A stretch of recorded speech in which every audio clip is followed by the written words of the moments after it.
কি রে বন্ধু, কি খবর? ওখানে একা একা বসে কেন? এই একটু সমস্যায় আছি, তাই একটু একা একা বসে চিন্তা করছি কি করা যায়। কি ধরনের সমস্যা আমায় একটু বলা যাবে? এই আমি একটা জমি কিনতে চাইছিলাম, কিন্তু যিনি বিক্রেতা তিনি পাওয়ার অফ অ্যাটর্নি মূলে পেয়েছেন। এখন নাকি শুনছি পাওয়ার অফ অ্যাটর্নি মূলে জমি রেকর্ড করা অনেক সমস্যা, তাই এটা নিয়েই ভাবছি। এত চিন্তা না করে অফিসে গিয়ে ব্যাপারটা জিজ্ঞাসা করলেই তো হয়। আশা করি তারা সহযোগিতা করবেন। তুই ঠিক বলেছিস, আমি একবার অফিসে গিয়ে দেখি, ব্যাপারটা নিয়ে একটু ভালো করে জানি। বেশ বেশ স্যার, আমি একটু আপনার সহযোগিতার জন্য এসেছি। আপনি কি আমায় অনুগ্রহ করে একটি পরামর্শ দেবেন?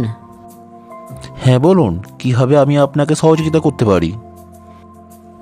স্যার, আমি একটি জমি কিনতে চলেছি, যে জমিটি বিক্রেতা বিক্রির পাওয়ার পেয়েছেন এবং সেই পাওয়ার অফ অ্যাটর্নি মূলে কিনতে চলেছি।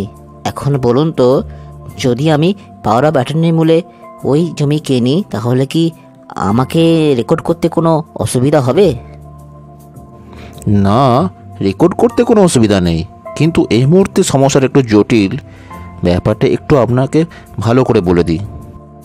হ্যাঁ স্যার, প্লিজ একটু ডিটেলসে বলুন, আমার অনেক উপকার হয়। আমি বড্ড চিন্তায় আছি এটা নিয়ে। দেখুন, আপনি যদি পাওয়ার অফ অ্যাটর্নির মূলে পাওয়া কোনো জায়গা কিনতে চান, তাহলে আপনাকে বা যিনি পাওয়ার দিচ্ছেন তিনি, অর্থাৎ আবেদনকারী বা হস্তান্তরকারী, উভয়ের মধ্যে যে কেউ সংবাদপত্রে বিজ্ঞাপন দিতে হবে। কী রকম বিজ্ঞাপন স্যার? দুটি বহুল প্রচারিত সংবাদপত্রে পাওয়ার অফ অ্যাটর্নির মূলে সম্পত্তির হস্তান্তরকারী ও গ্রহীতা উভয়ের ডিটেলস এবং হস্তান্তরকৃত সম্পত্তি ডিটেলস সংবাদপত্রে প্রকাশ করতে হবে। কিন্তু স্যার, সে তো অনেক খরচ। এই খরচ কে বহন করবে? এই খরচ কি অফিস বহন করবে? না না না না, এই খরচ অফিস বহন করবে না।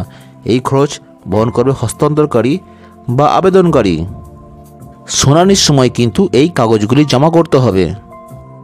সংবাদপত্রে প্রকাশনের 1 মাস পর আপনি শুনানির জন্য আসতে পারেন। আচ্ছা,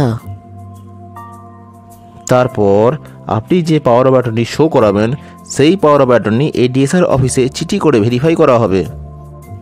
তারপর তদন্ত করা হবে এবং সেই তদন্তের পর যদি আধিকারিক মনে করেন সব কিছু ঠিকঠাক আছে, তারপর আপনার জমি আপনার নামে রেকর্ড হবে।